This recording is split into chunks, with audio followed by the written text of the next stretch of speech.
매달의 수익과 향후 매도할 때의 시세 차익의 두 마리 토끼를 모두 잡고 싶었습니다. 건물 금액이 싼 것은 한 에서 가 되겠고요. 건물의 가치를 올리고 싶었고, 제가 투자한 이 주변에는 상권이 발달할 지역적인 호재까지 같이 있다고 판단했기 때문에. 안녕하세요, 투과장입니다. 저는 지방광역시의 4층짜리 건물에 고시텔을 운영하고 있고, 리모델링과 여러가지 차별화 전략을 통해서 오픈 약 한 달 반 만에 풀 만시를 이루고 7개월 정도 운영하고 있는 현재는 예약 대기자가 50명 정도이며, 현재도 지속적으로 문의 연락이 오고 있습니다. 오늘 영상은 일반적인 분들이 고시원 사업에 대해서 가장 궁금해하는 내용인 고시원 창업은 과연 평범한 나도 할 수 있을지, 그리고 최소한 투자 비용이 얼마가 들고 얼만큼의 기간 동안 준비해야 하는지에 대한 것들을 말씀드리고, 고시원 창업을 성공하기 위한 필살 준비 방법은 영상 끝부분에 공개해 드리오니 고시원 창업에 단 1이라도 관심이 있으시면 꼭 끝까지 시청하실 것을 추천해 드립니다. 고시원을 투자해서 정말 무에서 유를 창조하는 신화 창조 같은 얘기 말고요, 어느 정도 적당히 잘 될 것 같은 곳을 위주로 최소 투자 금액을 말씀드리겠습니다. 보통 서울에서는 내 건물을 매수해서 고시원을 차리는 형태는 거의 없고, 대부분 남의 건물에 한두 층을 임차해서 들어가고 그 공간에 일부 리모델링을 한다든지 시설을 추가한다든지 해서 고시원을 운영하게 됩니다. 그러면 보통 처음 투자 금액은 부동산 중개 수수료를 우선 제외하고 보증금과 권리금으로 이루어지게 되는데요, 그래도 어느 정도 성공을 하시려면 3억 정도 되는 원룸형 형태의 물건이 좋겠지만, 이 정도 금액이 부담스러우시면 최소한 1억에서 1억 5천만 원 정도는 준비하셔야 할 것으로 생각됩니다. 보통 인터넷에서 떠돌아 있는 매물들 중에서 투자 금액이 5천만 원에서 6천만 원짜리 정도도 있기는 한데, 사실 인터넷에 나와 있는 그런 매물들은 대부분 중개사분들이 놓은 덧칠 확률이 매우 높고요, 진짜 좋은 물건인데 급매로 싸게 내놓는다든지 하는 진짜 매물은 중개사분들이 거의 웬만하면 인터넷에 올리시지 않으십니다. 그래서 부동산에 직접 연락해서 자주 방문해서 발품을 파는 것이 매우 중요하게 되겠고요. 따라서 최소 필요한 비용은 1억에서 1억 5천만 원 정도로 보시고, 여기에서 추가 리모델링 비용이 드는 것을 감안하시면 되겠습니다. 서울에는 제가 나름 조사한 것은 이 정도인데, 만약에 틀린 점이 있으면 댓글로 달아주시면 감사하겠습니다. 솔직히 서울은 제가 운영을 해보지 않아서 이 정도로 조사한 내용을 말씀드리겠고요.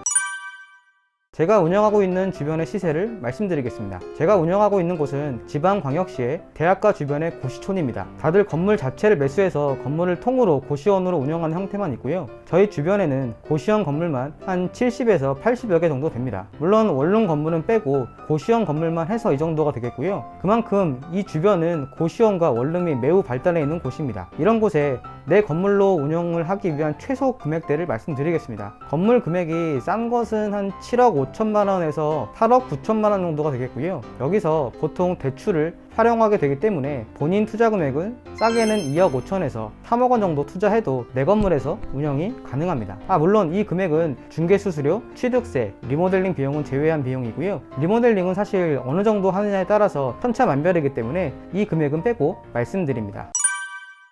저는 원래 서울 사람이고요, 그런데 왜 서울이 아닌 이런 지방에 투자를 했냐, 여러 가지 이유가 있지만 두 가지로 압축해서 말씀을 드리겠습니다. 먼저 첫 번째는 매달의 수익과 향후 매도할 때의 시세 차익의 두 마리 토끼를 모두 잡고 싶었습니다. 물론 서울에서도 남의 건물을 임차해서 잘만 운영하면 높은 권리금을 받고 팔 수는 있습니다. 하지만 리모델링을 하더라도 남의 건물에서 하는 것보다 내 건물에서 내가 원하는 형태로 얼마든지 뜯어 고쳐서 건물의 가치를 올리고 싶었고, 제가 투자한 이 주변에는 상권이 발달할 지역적인 호재까지 같이 있다고 판단했기 때문에 시세 차이까지 노리기를 원했었습니다. 제가 투자한 곳이 물론 시세가 떨어질 가능성이 아예 제로는 아니지만, 주변에 상권이 발달될 요인들이 한두 가지가 아니고, 꼭 그런 게 아니더라도 부동산 땅값은 결국에는 우상향을 그리게 되기 때문에 여기에 제가 건물의 가치를 부여하면 향후 시세 차익은 만들 수 있을 것이라고 판단했습니다.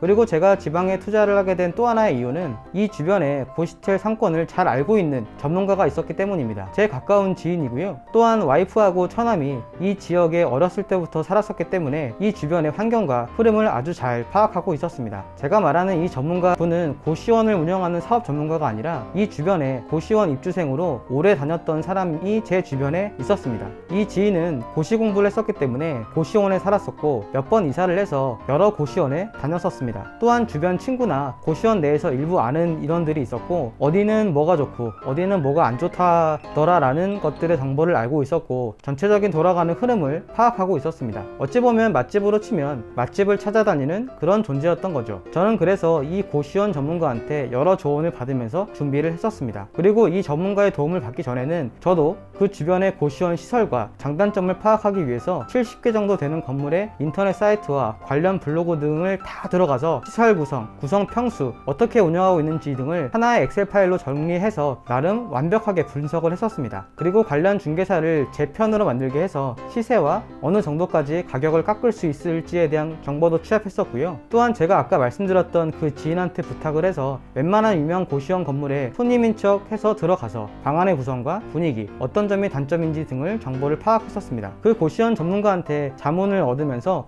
제가 취합을 했었던 웹상에서의 정보와 실제 현장에서의 정보를 취합했었습니다. 그래서 어떤 물건을 골라야 좋을지 중개사분하고 상의하면서 물건을 골랐고요. 실제 매수할 물건의 후보지의 건물은 평일 낮, 그리고 밤, 주말에 낮, 밤 최소 4번 이상 각각 2시간 이상의 시간을 주변에 있으면서 사람들이 얼마나 많이 돌아다니는지를 체크하고 관찰했었습니다. 그래서 상권 분석도 했었고요. 이런 분석 끝에 결국 좋은 물건을 찾을 수 있었습니다. 따라서 제가 고시원 창업을 위해서 가장 추천하고 싶은 방법은 그 지역에 대해 잘 아는 사람을 영입하고 그 주변의 시세, 분위기, 흐름 등을 파악하고 어떤 점이 부족하고 어떤 점 등을 도입을 하면 차별화 전략이 될 수 있을지 분석을 하는 것입니다. 야, 그걸 몰라서 그러냐? 그렇게 주변을 잘 아는 사람을 어떻게 영입을 해야 하는지 그런 거를 알려줘야 하는 거 아니냐? 라고 하실지도 모르겠는데요. 만약에 도저히 주변 지인 중 그런 사람이 없다라고 하시면 네이버 카페에 아이러브 고시원을 가입을 하시고 내가 투자하려고 하는 그 지역의 글들을 최대한 많이 보세요. 근데 이마저도 검색에 잘 안 나온다 라고 하면 그 주변에 직접 가서 다른 고시원의 손님인 척 여러 군데를 돌아다녀 보고 주변 상권도 보고 실제 느낄 수 있는 임장을 정말 수없이 많이 가서 빠삭하게 파악하는 게 중요합니다. 그리고 고시원에 왔다 갔다 하는 고시원생들한테 미리 질문지를 생각을 해 놓으시고 가볍게 물어보는 방법 또한 추천해 드립니다. 이렇게 하다 보면 그 주변의 상권과 흐름을 파악할 수 있고 거의 전문가 정도의 수준까지 올라가실 수 있으니 이러한 방법으로 준비하시는 것을 추천해 드립니다. 저는 이렇게 해서 준비하는데 대략 3개월 정도가 걸렸는데요. 너무 급하게 서둘러서 하는 것보다는 천천히 분석하면서 준비하도록 하셔야 합니다. 그렇다고 너무 질질 끌지 않도록 하셨으면 하고요. 다짐을 하셨으면 바로 실행까지 되도록 목표를 짜실 수 있도록 하시기를 바라겠습니다. 자, 여기까지 하겠고요. 향후에 제가 이에 대한 자세한 내용은 별도의 교육 영상에서 다룰 예정이오니 오늘은 시간 관계상 여기까지 하도록 하겠습니다. 오늘 영상이 도움이 되셨다면 구독과 좋아요를 부탁드리겠으며 다음 영상에도 더 좋은 정보로 돌아오도록 하겠습니다. 감사합니다.